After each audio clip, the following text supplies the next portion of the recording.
नमस्कार, मैं doctor RP Sonkar, associate professor मनोविज्ञान विभाग, वसंत कन्या महाविद्यालय, काशी हिंदू विश्वविद्यालय। एक बार फिर आप सभी सम्मानित अभिभावकों और प्रिय विद्यार्थियों का हार्दिक स्वागत और अभिनंदन करता हूं। प्रिय विद्यार्थियों, आप सभी ने बीएचयू, यूजी और पीजी एडमिशन से संबंधित बहुत सारे सवाल किए हैं, बहुत सारी जानकारियां मांगी हैं। मैं आपके सवालों पर आधारित जानकारी दूं इससे पहले बीएचयू एडमिशन से संबंधित कुछ महत्वपूर्ण अपडेट्स पर एक नज़र डाल लेते हैं। सबसे पहले यदि मैं बीएचयू, यूजी और पीजी एडमिशन से संबंधित कुछ महत्वपूर्ण अपडेट्स की बात करूं तो मैं आपको बता दूं कि यूजी और पीजी दोनों में ही बीएचयू के तरफ से अभी कोई नया नोटिफिकेशन बीएचयू के ऑफिशियल वेबसाइट पर जारी नहीं किया गया है, कोई नई प्रक्रिया प्रारंभ नहीं की गई है। साथ ही साथ मैं आपको एक बार पुनः याद दिला दूं कि बीएचयू में यूजी एडमिशन से संबंधित जितने भी यूजी के अलग अलग कोर्सेज हैं उनमें रिमेनिंग फीस जमा करने और एडमिट कार्ड जनरेशन की जो प्रक्रिया थी उसका लास्ट डेट 4 अक्टूबर 2023 तक था। और पीजी की हम बात करें तो पीजी के सभी कोर्सेज में आपको रिमेनिंग फीस जमा करने और एडमिट कार्ड जनरेट होने का जो अंतिम समय दिया गया था वह 30 सितंबर 2023 तक दिया गया था। इसके साथ ही साथ आप सभी को यानी यूजी और पीजी में लगभग सभी सब्जेक्ट्स में आपको रिपोर्टिंग का जो टाइम था वह 4 अक्टूबर 2023 से लेकर के 6 अक्टूबर 2023 के बीच करना था। मैं आपको ये भी बता दूं कि बहुत सारे ऐसे बच्चे हैं जिन लोगों ने विभिन्न कारणों से अपनी रिमेनिंग फीस जमा नहीं कर पाए, एडमिट कार्ड डाउनलोड नहीं कर पाए। इस समय ऐसे तमाम बच्चे जिन लोगों ने अपनी रिमेनिंग फीस जमा नहीं की उन बच्चों को क्या पुनः रिमेनिंग फीस जमा करने का मौका विश्वविद्यालय के द्वारा दिया जा सकता है, इस पर विचार विमर्श किया जा रहा है। निश्चित रूप से मैं आप सभी से विनम्र निवेदन करूंगा कि आप सभी लोग इस समय अपने स्टूडेंट पोर्टल को नियमित रूप से चेक करते रहें, अपने मेल आईडी को नियमित रूप से चेक करते रहें। साथ ही साथ बीएचयू के ऑफिशियल वेबसाइट bhuonline.ac.in पर भी नियमित रूप से विजिट करते रहें, क्योंकि विश्वविद्यालय के द्वारा ऐसा हो सकता है कि रिमेनिंग फीस जमा न करने वाले विद्यार्थियों को 24 घंटे का समय पुनः दिया जाए। और यदि आप किसी कारणवश इस मौका को गंवाते हैं, चूकते हैं, तो दोबारा आपको निश्चित रूप से मौका नहीं दिया जाएगा। आपकी सीट को यानी आपको एडमिशन की प्रक्रिया से बाहर कर दिया जाएगा और आपकी खाली सीट को मॉपअप राउंड के द्वारा निश्चित रूप से भर दिया जाएगा। प्रिय विद्यार्थियों, मैं आपको यहाँ पर यह भी याद दिला दूँ कि बीएचयू, यूजी और पीजी में मॉपअप राउंड से संबंधित जो तैयारी है वह विश्वविद्यालय के द्वारा किया जा रहा है। हालांकि मॉपअप राउंड रजिस्ट्रेशन यूजी और पीजी में जो होने वाला है उससे संबंधित कोई भी नोटिफिकेशन जारी नहीं किया गया है। यह बात अलग है कि इस समय तैयारी चल रही है और बहुत जल्द ही मॉपअप राउंड रजिस्ट्रेशन से संबंधित नोटिफिकेशन बीएचयू के ऑफिशियल वेबसाइट पर जारी कर दिया जाएगा और इससे संबंधित प्रक्रिया को भी प्रारंभ किया जाएगा। प्रिय विद्यार्थियों, मैं आपको बता दूं कि यूजी और पीजी की जो क्लासेस हैं वह कल यानी सोमवार 9 अक्टूबर 2023 से प्रारंभ हो जाएंगी। इसलिए मैं आप सभी से एक बार पुनः विनम्र निवेदन करूंगा कि आप जितना जल्दी हो सके उतना जल्दी संबंधित कॉलेज में रिपोर्ट करें और एडमिशन की जो भी प्रक्रिया है उसको पूरा कर लें, क्योंकि आप सभी को मालूम है कि सभी कॉलेजेस में चाहे बीएचयू मेन कैंपस हो या सभी एफिलिएटेड कॉलेजेस में आपका जो 75% अटेंडेंस है वह कंपलसरी है। तो यदि आप देर से रिपोर्ट करते हैं तो आपकी क्लासेस छूटेंगी और आपका अटेंडेंस भी निश्चित रूप से शॉर्ट होगा। प्रिय विद्यार्थियों, मैं आपको ये भी बता दूं कि अगर आपके पास कोई भी डॉक्यूमेंट्स नहीं है, जैसे टीसी नहीं है, सीसी नहीं है या अन्य तरह के और कोई भी डॉक्यूमेंट नहीं है, तो इस कंडीशन में आपको परेशान होने की ज़रूरत नहीं है। आप उसका अंडरटेकिंग संबंधित महाविद्यालय में जमा कर सकते हैं। इसके लिए अब आपको 30 नवंबर 2023 तक का समय मिलेगा। इससे पहले आपको संबंधित डॉक्यूमेंट्स महाविद्यालय को देना पड़ेगा, जमा करना पड़ेगा।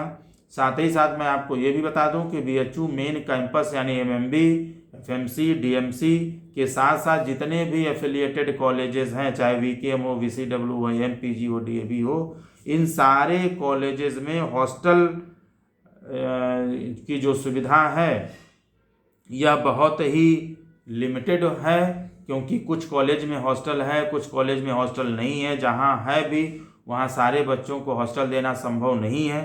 साथ ही साथ मैं आपको यहाँ ये भी बता दूं कि जो हॉस्टल अलॉटमेंट की जो प्रक्रिया है यह आपके इस एडमिशन के साथ समानांतर रूप से हो रहा है, किया जा रहा है। और कोशिश महाविद्यालय और विश्वविद्यालय की यही है कि हॉस्टल अलॉटमेंट की प्रक्रिया आपके क्लास शुरू होने के पहले ही कर लिया जाए।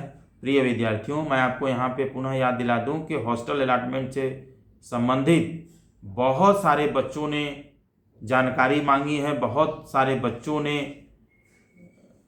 सवाल किया है। तो मैं हॉस्टल अलॉटमेंट से संबंधित जो संपूर्ण प्रक्रिया और संपूर्ण जानकारी विस्तार से मैं आपको अगले वीडियो में निश्चित रूप से बताऊंगा, जिसे आप कल यानी 9 अक्टूबर 2023 दोपहर 12 बजे तक सुन सकते हैं। अब हम लोग शुरू करते हैं सवालों का सिलसिला। मैं आपको बता दूं कि आज मैंने आपके द्वारा पूछे गए बहुत सारे सवालों में से मात्र 10 सवाल लिया है, जो बहुत ही महत्वपूर्ण है और ज़्यादातर विद्यार्थियों के द्वारा पूछा गया है। मैं पुनः एक बार आपसे निवेदन कर दूं कि मैंने सिर्फ उन्हीं सवालों को लिया है जो नए हैं, जो महत्वपूर्ण हैं, जो ज़्यादातर विद्यार्थियों के द्वारा पूछे गए हैं। आप लोगों के द्वारा बहुत सारे ऐसे सवाल किए गए हैं जिनके बारे में जानकारी ऑलरेडी मैंने कई सारे वीडियोज़ में दी है, और साथ ही साथ मैंने आज के वीडियो में उन्हीं सवालों को लिया है जिन लोगों ने अपने सवाल के साथ अपना नाम, अपने ज़िले का नाम और अपने प्रदेश का नाम लिखा है। इसलिए जब भी आप सवाल पूछें, निश्चित रूप से अपने सवाल के साथ नाम, ज़िले का नाम और अपने स्टेट का नाम जरूर बताएं। पहला सवाल लेते हैं, जो आलोक शुक्ल जी चंदौली उत्तर प्रदेश से जानना चाहते हैं कि सर मेरी बेटी का जो एडमिशन है वह EWS कैटेगरी में पेड सीट में VCW में हो चुका है। मैंने रिमेनिंग फीस भी जमा कर दिया है, साथ ही साथ मैं VCW में रिपोर्ट भी करा दिया हूँ। क्या अभी भी अपग्रेड होने की संभावना है, यानी पेड सीट से अपग्रेड होकर के रेगुलर सीट में जा सकता है? सर, जैसा कि आप लिख रहे हैं कि आपकी बेटी का एडमिशन EWS कैटेगरी में पेड में VCW में हुआ है, तो मैं आपको बता दूं कि अब जिनका एडमिशन जिस भी कैटेगरी में, जिस भी कोटे में हो रहा है, रेगुलर या पेड, अब किसी भी तरह के अपग्रेडेशन की संभावना नहीं है, क्योंकि आपका एडमिशन जिसमें हो रहा है, ठीक है, उसी के लिए माना जाएगा। क्योंकि इसके बाद जितनी सीटें बचती हैं उन सीटों पर निश्चित रूप से मॉपअप राउंड रजिस्ट्रेशन के द्वारा उन सीटों को भरा जाएगा। इसलिए अब आपका एडमिशन जिसमें हुआ है, जिसके लिए आपने फीस जमा किया, आपको उसी के लिए उसी में पढ़ना पड़ेगा, ना तो अब आप अपग्रेड कर सकते हैं और ना ही आपको मॉपअप राउंड रजिस्ट्रेशन में दोबारा मौका मिलेगा। यानी जो आपको मिला है वही आपको पढ़ना पड़ेगा, क्योंकि एडमिशन की प्रक्रिया को जल्द से जल्द पूरा करना है और क्लासेस वगैरह भी शुरू करनी है। वहीं पर मेघा डिमरी जी सिरमौर हिमाचल प्रदेश से जानना चाहती हैं कि सर मेरा एडमिशन AMPG में हुआ है, रिपोर्टिंग में कितना समय लगता है, कितने बजे तक हम लोग खाली हो जाएंगे? देखिए, रिपोर्टिंग में बहुत ज़्यादा समय नहीं लगता है। जैसे आप लिख रहे हैं आपका एडमिशन AMPG में हुआ है, तो किसी भी कॉलेज में AMPG, VCW, VKM, DAV कहीं भी आपका एडमिशन हुआ हो, मुझे लगता है अगर बहुत भीड़ नहीं है तो आधे घंटे से लेकर के 1 घंटे के बीच आप एडमिशन की जो प्रक्रिया उसको पूरा कर सकती हैं। यह बात अलग है कि जब भीड़ ज़्यादा रहती है तो वहाँ पर थोड़ा टाइम लगता है, यानी आपको 2 घंटे के आसपास समय लग सकता है। लेकिन अब इस समय भीड़ उतना नहीं है जितना कि अभी 3-4 दिन पहले था। तो मुझे लगता है 1 घंटे से भी कम समय लगेगा। आप संपूर्ण प्रक्रिया एडमिशन से संबंधित जो कॉलेज में वो करा सकती हैं। वहीं पर श्रेयसी सिंह सासाराम बिहार से लिख रही हैं कि सर मॉपअप वाले बच्चों की जो क्लासेस हैं वह क्या अलग से चलेंगी? देखिए, निश्चित रूप से इस समय रेगुलर राउंड के थ्रू जितने बच्चों का यूजी में एडमिशन हुआ है, यूजी के अलग अलग कोर्सेज में एडमिशन हुआ है, उन सारे बच्चों की जो क्लासेस हैं वह कल यानी 9 अक्टूबर 2023 से सोमवार से चलना प्रारंभ हो जाएगा। उनकी क्लासेस शुरू हो जाएंगी। लेकिन मॉपअप राउंड के थ्रू एडमिशन लेने में अभी थोड़ा वक्त लगेगा।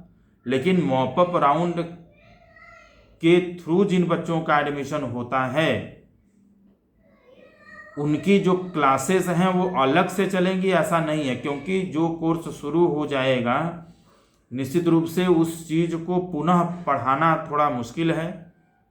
लेकिन इसके बारे में भी कोई ना कोई नोटिफिकेशन, कोई ना कोई सूचना निश्चित रूप से महाविद्यालय और विश्वविद्यालय के द्वारा आपको प्रदान की जाएगी। लेकिन सभी कॉलेजेस में जिन बच्चों का यूजी और पीजी में एडमिशन हो गया है उनकी क्लासेस 9 अक्टूबर 2023 से चलना प्रारंभ हो जाएंगी, क्योंकि ऐसा नोटिफिकेशन जारी किया जा चुका है। वहीं पर अनूप कुमार जी सिवान बिहार से, अनु मेहता जी बिहार से, दिव्या तिवारी जी लखनऊ उत्तर प्रदेश से एवं अन्य राज्यों से भी बहुत सारे बच्चों ने रिपोर्टिंग हम लोगों ने कर दिया है।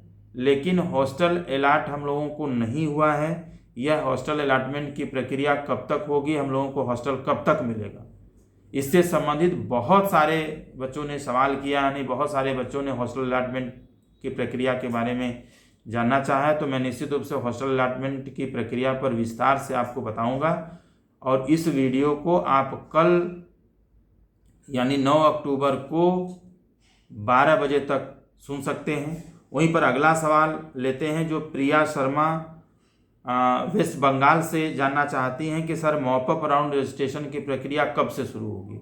देखिए, इस समय यूजी और पीजी दोनों में मॉपअप राउंड रजिस्ट्रेशन से संबंधित प्रक्रिया पर कार्य चल रहा है।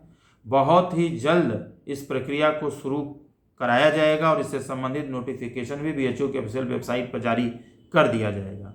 वहीं पर आकांक्षा जी बोकारो झारखंड से जानना चाहती हैं कि क्या यूजी आर्ट्स में कैंपस में भी सीटें खाली हैं, और खाली हैं तो कितनी सीटें खाली हैं। देखिए, यह तो निश्चित रूप से तय है कि बीएचयू मेन कैंपस आर्ट्स में भी सीटें खाली हैं, लेकिन कितनी सीटें खाली हैं और कितने बच्चे अपनी रिमेनिंग फीस जमा नहीं कर पाते हैं, तो ये दोनों मिलाकर के कितनी सीटें फाइनल रूप से खाली होती हैं यह बताना मुश्किल है।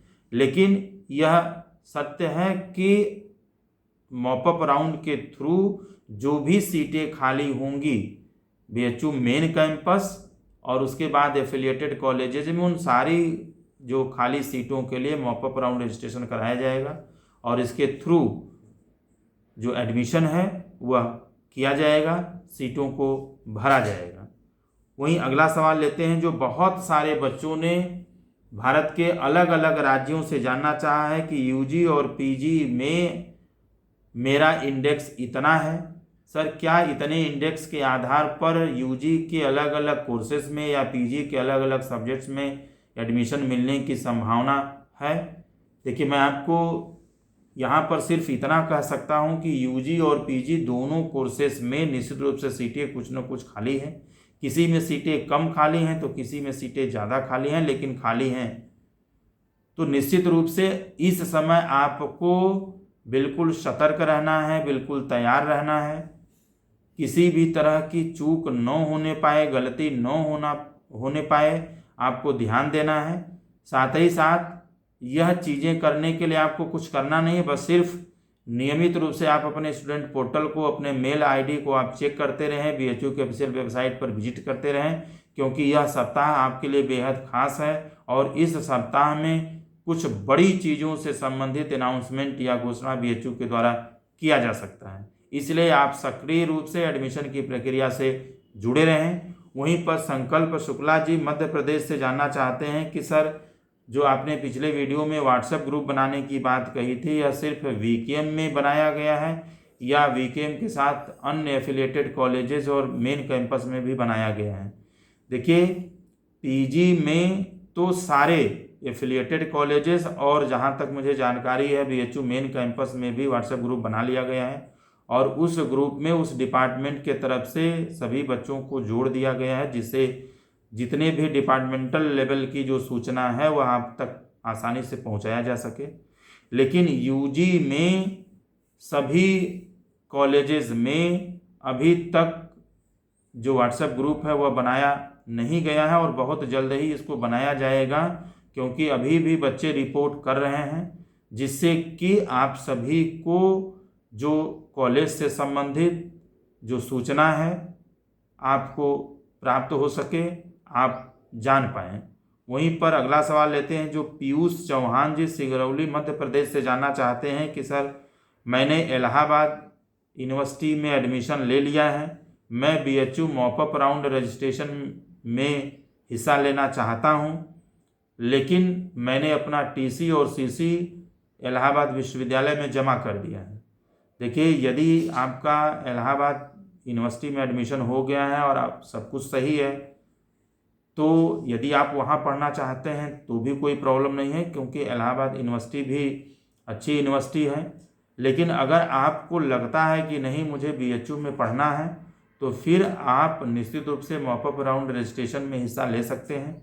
और यदि आपको बीएचयू के तरफ से एडमिशन लेने का ऑफ़र जाता है और वह ऑफ़र आपको पसंद है, तो उस कंडीशन में निश्चित रूप से आप बीएचयू में एडमिशन ले सकते हैं। टीसी और सीसी की कोई चिंता नहीं है, वो आप इलाहाबाद विश्वविद्यालय से टीसी और सीसी अपना एडमिशन कैंसिल करा के ले सकते हैं, आप यहाँ जमा कर सकते हैं। वहीं पर महक बागले जी मुंबई महाराष्ट्र जानना चाहती हैं कि मुझे हॉस्टल अलॉट हुआ था, मैंने हॉस्टल की फ़ीस भी जमा कर दी है, आगे क्या करना है? देखिए, यदि आपको हॉस्टल अलॉट हुआ था, आपने हॉस्टल की फ़ीस भी जो निर्धारित फ़ीस है उसको जमा कर दिया है, तो अब आपको कुछ करने की ज़रूरत नहीं है। जो आपका हॉस्टल अलॉटमेंट का जो रिसिप्ट है, ठीक है, जो आपने फ़ीस जमा किया है उसे लेकर के आप संबंधित कॉलेज में जो हॉस्टल का जो ऑफिस है बनाया गया है वहाँ पर आपको रिपोर्ट करना है। उस हॉस्टल की जो फ़ीस आपने जमा की है, जो रिसिप्ट है, फ़ी रिसिप्ट है, उसको देख करके निश्चित रूप से आपको जो हॉस्टल है वह अलॉट कर दिया जाएगा। कोई ना कोई रूम निश्चित रूप से आपको अलॉट कर दिया जाएगा और आपको कुछ भी करने की ज़रूरत नहीं है। वहीं पर निकिता मौर्य जी सीमान बिहार से जानना चाहते हैं कि इस समय लगभग 3 महीने बीत चुके हैं, यानी जुलाई, अगस्त और सितंबर बीत चुका है, अक्टूबर चल रहा है, तो क्या हम लोगों को हॉस्टल का पैसा कम लगेगा? देखिए, जो हॉस्टल का पैसा होता है वह निश्चित रूप से एक सेशन के लिए लगता है।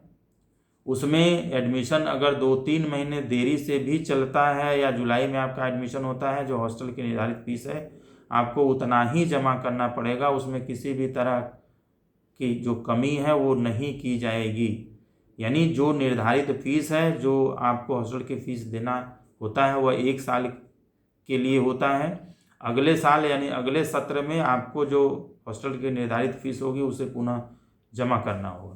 प्रिय विद्यार्थियों, मैंने अपने तरफ से सही और वैध जानकारी देने की पूरी कोशिश की है, फिर भी किसी तरह का सूचना परिवर्तन होता है तो विश्वविद्यालय और महाविद्यालय द्वारा बनाया गया मापदंड ही मान्य होगा, क्योंकि ये विश्वविद्यालय और महाविद्यालय की तरफ से कोई आधिकारिक सूचना नहीं थी, बल्कि मैंने अपने अनुभवों के आधार पर और कुछ एडमिशन कमेटी के सम्मानित सदस्यों से विचार विमर्श के आधार पर मैंने सभी तरह की जानकारी आपको दी है। आप यदि बीएचयू एडमिशन से संबंधित विस्तृत जानकारी चाहते हैं तो बीएचयू की ऑफिशियल वेबसाइट bhuonline.ac.in पर भी विजिट कर सकते हैं। कोई सवाल है या कोई जानकारी चाहते हैं तो निश्चित रूप से आप कमेंट बॉक्स में लिख सकते हैं।